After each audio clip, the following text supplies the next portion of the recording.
জব্বলপুরের একটা ঘটনা, বাস্তব ঘটনা কোরআন কারীমের। এক মহিলা, তার বাচ্চা হয় না। যেই মহিলার বাচ্চা হয় না, আপনারা কি বলেন তাদেরকে? বন্দা। বন্দা কি বলেন আপনারা? অনেক মহিলার বাচ্চা হয় না, আছে না? আচ্ছা বলেন তো, বাচ্চা দেওয়ার মালিক কে? না খাজা বাবা। এই জব্বলপুর থানার একজন মহিলা, এ মা বোনেরা কান খাড়া করে শুনেন না মা, জব্বলপুর মহিলা ভারতের একজন মহিলা, তার বাচ্চা কাচ্চা হয় না। মানুষেরা তাকে খবর দিয়েছে, ও বুবু জান, তোর তো বাচ্চা হয় না। ওই যে পাশে জাদুরানী নামক একটা বাজার বসছে, মেলা বসছে, ওই মেলার ভিতরে একজন সন্ন্যাসী আসছে। সন্ন্যাসী মানে হিন্দুদের গুরু, ধর্মগুরু। সে পানি পড়াই দিলে, ফুক দিয়ে দিলে বাচ্চা হয়ে যায়। যাও তার কাছে ট্রিটমেন্ট নিয়ে আসো, তদবির নিয়ে আসো। আমার ভাইয়েরা, আমার বন্ধুগণ, এই মহিলা খবর পাইয়া, জব্বলপুরের মহিলা চলে গেছেন সন্ন্যাসীর কাছে। সন্ন্যাসী বোটার গাছের মধ্যে বসে বসে মানুষের বিভিন্ন কথাগুলো শুনতেছেন, কার কি সমস্যা, পানি ফুক দিচ্ছেন। আমার ভাইরা, আমার বন্ধুগণ, এই মহিলা যখন সামনে চলে গেছে, মহিলাকে সন্ন্যাসী ডাক দিয়ে বলতেছে, সাধু বাবা, তোমার নাম কি? বলে, আমার নাম ফাতেমা। বলে, তুমি কি মুসলমান? বলে, হ্যাঁ আমি মুসলমান। আপনারা বলেন তো, হিন্দু সন্ন্যাসীরা মুসলমানদের বন্ধু না শত্রু? জোরে বলেন, বন্ধু না শত্রু? আপনি যেতই বলেন হিন্দুরা আমাদের বন্ধু, না না না, আল্লাহর কোরআন মিথ্যা হয়ে যাবে। কারণ আল্লাহ কোরআনুল কারীমের মধ্যে বলছেন, ওয়ালান তারদা আনকাল ইয়াহুদা ওয়ান নাসারা হাত্তা তাত্তাবিয়া মিল্লাতাহুম, ততক্ষণ পর্যন্ত ইহুদি নাসরা মুশরিকরা তোমাদের বন্ধু হবে না, যতক্ষণ না পর্যন্ত তোমরা তাদের ধর্মগুলোকে মানবা না। এই জন্য বাংলাদেশের মধ্যে যখন দুর্গা পূজা আসতো, আমরা দেখতাম মুশরিক মার্কা নেতারা বলতো, ধর্ম যার যার, উৎসব সবার। জোরে জোরে বলেন না নাউজুবিল্লাহ। ঈদ আসলে আর কুরবানি আসলে ধর্ম যার যার, উৎসব সবার হয় না। তো ভাইরা আমার, যে কথাটা বলতেছিলাম, হিন্দু, মুশরিক, খ্রিস্টান, বৌদ্ধ, এরা মুসলমানদের কোনোদিন আপন হতে পারে না। আল্লাহর কোরআন বলছে, আরে ধর্ম যার যার, উৎসব সবার নয়। আমরা মূর্তি পূজা করতে পারি না, ঠিক না বেরিয়ে জনগণ? আমরা গির্জা পূজা করতে পারি না। ধর্ম যার যার, উৎসব তার তার, ঠিক না বেরিয়ে জনগণ? এতগুলা কুরবানি হলো, একটা হিন্দু আসে আমাদের বাড়িতে গরু জব করলো না, গরুর গোশত একটু খাইলো না, আমাদের পাশে আসলে তাদের জাত নষ্ট হয়ে যাইতেছে, আর আমরা তাদের প্রসাদ গুলো খাবো। অথচ মূর্তির নামে যে সমস্ত খাবার বিসর্জন দেওয়া হয়, সেগুলো খাওয়া হারাম। সেই ঘটনাটা বলতেছিলাম, জব্বলপুরের ওই মহিলা বলছে, নাম কি? বলে, ফাতেমা। বলছে, তুমি কে? বলে, আমি মুসলমান। এবার সাধু বুঝতে পারলো মুসলমান কেটে দিতে হবে ইমাম। নাউজুবিল্লাহ বলেন। মহিলাকে ডাক দিয়ে বলছে, ফাতেমা, তোমার কি সমস্যা? মহিলা ডাক দিয়ে বলছেন, বাবা জান, আমার বাচ্চা হয় না।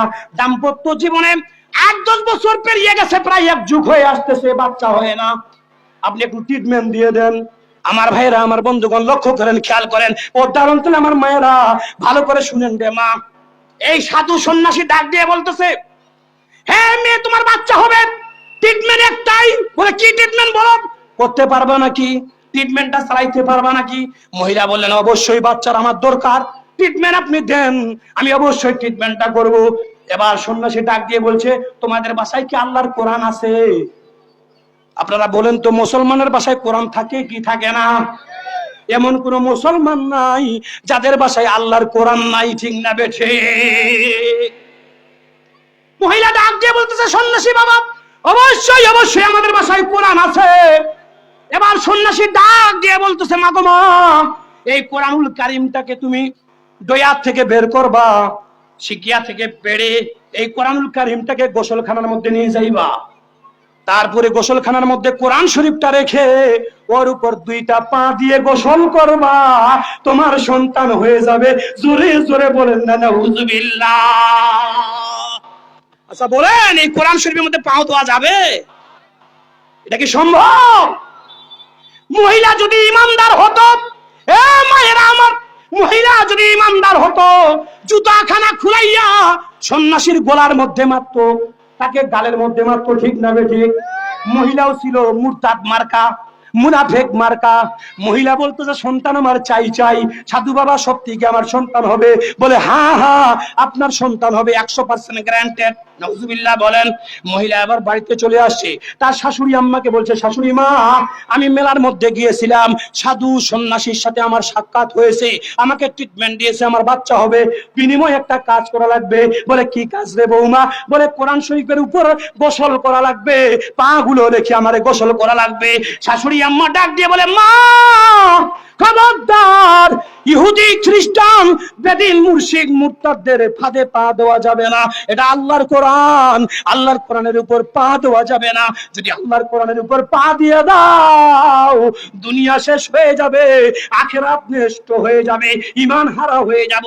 না মা না, সন্তান ওদের কোনো প্রয়োজন নাই। আমার ভাইয়েরা শাশুড়ি বুঝাইয়া সুঝাইয়া বৌমাকে ঘরের ভিতরে ঢুকাইয়া দিয়েছে। কে শুনে কার কথা? বৌমার লাগবে সন্তান, সো বৌমা সারাদিন শুধু সারা রাত শুধু অপেক্ষায় আছে, কেমন করে রাতটা গড়াইয়া সকাল হয়ে যাইতেছে। সকাল যখন হয়ে গেল, তার ছেলে চলে গেল এবার চাকরির মধ্যে, এবার তার শাশুড়ি রান্না কাজের মধ্যে চলে গেছে, বৌমা কিন্তু রান্না ঘরের মধ্যে যায় না। মুসলমান ভাইরা আমার লক্ষ্য করেন, খেয়াল করেন, এই যুবক ভাই, মুরব্বী বাবাজিরা, পদ্মার অন্তরে আমার মা বোনেরা, যখন বৌমা বৌমা করে চিৎকার ভক্তি করে ডাকতেছে শাশুড়ি আম্মা রান্নাঘর থেকে, বৌমা ডাক দিয়ে বলছে, মা আমার শরীরটা খারাপ, আপনি একাই রান্না ঘরে যান, আমি রান্না করতে পারবো না। কিন্তু এই বৌমার মাথার ভিতরে শয়তান পেশাব করে দিয়েছে। নাউজুবিল্লাহ বলেন, আরো জোরে বলেন নাউজুবিল্লাহ। সুযোগ বুঝে এই বৌমা এবার আলমারির দয়ার খুলে কোরআন শরীফটা নিয়ে গোসলখানার ভিতরে চলে গেছে। হাই রে হাই, আল্লাহর নাফরমান বান্দি কোরআন শরীফটা গোসলখানার একদম ফ্লোরের মধ্যে ফেলাইয়া রাখছে, দুটা পা রাখছে এর উপরে, তারপরে গোসল করছে। জোরে জোরে বলেন না নাউজুবিল্লাহ। আমার ভাইয়েরা 10টা বেজে গেল, 11টা বেজে গেল, 12টা বেজে গেল, 1টা বেজে গেল। এবার শাশুড়ি আম্মা বলতেছে, রান্নাঘরে তো আমার বৌমা আসলো না, বৌমার আসলে কি হয়েছে? ঘরের ভিতরে গিয়ে দেখতেছে শোয়ার ঘরে বৌমা নাই। বৌমা বৌমা করে চিৎকার করলেন, চতুর্দিকে এলাকায় আশেপাশে ওর বাড়িতে খোঁজ করলেন, দেখলেন বৌমা নাই। হঠাৎ করে শাশুড়ির মনে পড়ে গেল, নাকি আমার বৌমা ওই খ্রিস্টানদের, ইহুদিদের, ওই মুশরিকদের ফাঁদের মধ্যে পা দিয়ে দিল। দৌড়াইয়া গেছেন শোকেসের কাছে, আলমারির কাছে, গিয়ে দেখেন আল্লাহর কোরআন নাই। শাশুড়ি মার আর বুঝতে বাকি নাই, বৌমা আমার নাফরমানির কাজ করে বসেছে। আমার ভাইয়েরা, আমার বন্ধুগণ, এবার শাশুড়ি মা দৌড়ে গেছে গোসলখানার দিকে, দেখতেছে গোসলখানার ভিতর দিয়ে সিটকিনি লাগা, দরজাটা লাগা। শাশুড়ি মা ডাক দিয়ে বলছেন, বৌমা দরজা খুল দে, বৌমা খবরদার আল্লাহর কোরআনের সঙ্গে নাফরমানি করিস না। আমি তো তোরে বললাম আমাদের সন্তানের প্রয়োজন নাই, কিন্তু বৌমা তো দরজা খুলে না। অনেকক্ষণ চিৎকার চেঁচামেচি করার পরে বৌমা আর দরজা খোলে না।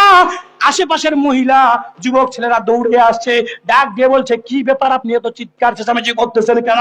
বলে, বৌমা আমার গোসলখানার ভিতরে চলে গেছে, কোথাও বলে না, দরজাও খোলে না। আমার ভাইয়েরা, পাশের বাড়ি থেকে মই নিয়ে আসা হয়েছে, মই লাগাইয়া দেখতেছে বৌমা আর বৌমা নাই, বৌমা শুকরে পরিণত হয়ে একটা জানোয়ার হয়ে বসে আছে। জোরে জোরে বলেন না নাউজুবিল্লাহ। এই মহিলা শেষ পর্যন্ত শুকর হয়ে গেছে। দরজা খুলে ওই পাশে যখন ছিটকিনটা খোলা হলো, ছিটকিন খোলার পরে শাশুড়ি মা ডাক দিয়ে বলছেন, বৌমা দেখ কি অবস্থা তোর চেহারা। তিনি এখন মানুষ একটা শুকর বারান্দার মধ্যে বসতেছে আর চোখের পানি ফেলাইতেছে। এখন কি চোখের পানি ফেলাই আর কোনো কাজ হবে? আমার ভাইয়েরা, তার সন্তান আসলো, এসে দেখতেছে বাড়িতে অনেকগুলা মানুষের ভিড়। চিৎকার করে বলছে, মা এত মানুষ কেন? মা আমাদের বারান্দার মধ্যে একটা শুকর কেন? মা আদ্য প্রান্ত সব ঘটনা বললেন যে, বাসা এটা শুকর নয়, প্রাণী নয়, এটা হলো তোর নাফরমান বউ শুকর। জোরে জোরে বলেন না নাউজুবিল্লাহ। গুলি করতে মারতে চাইলেন, বলছে বাবা আল্লাহ তো তাকে শাস্তি দিয়েছে, আর মারার দরকার নাই, বাকি যে আল্লাহ দেখবে। মানুষ শুকরটাকে বাড়ি থেকে বের করে দেওয়া হলো। 3 দিন পর্যন্ত এই শুকরটা পাড়া মহল্লায় গ্রামের মধ্যে ঘোরাঘুরি করতে করতে শেষ পর্যায়ে মারা গেল, আল্লাহর জাহান্নামে চলে গেল। নাউজুবিল্লাহ বলেন, আরো জোরে বলেন নাউজুবিল্লাহ।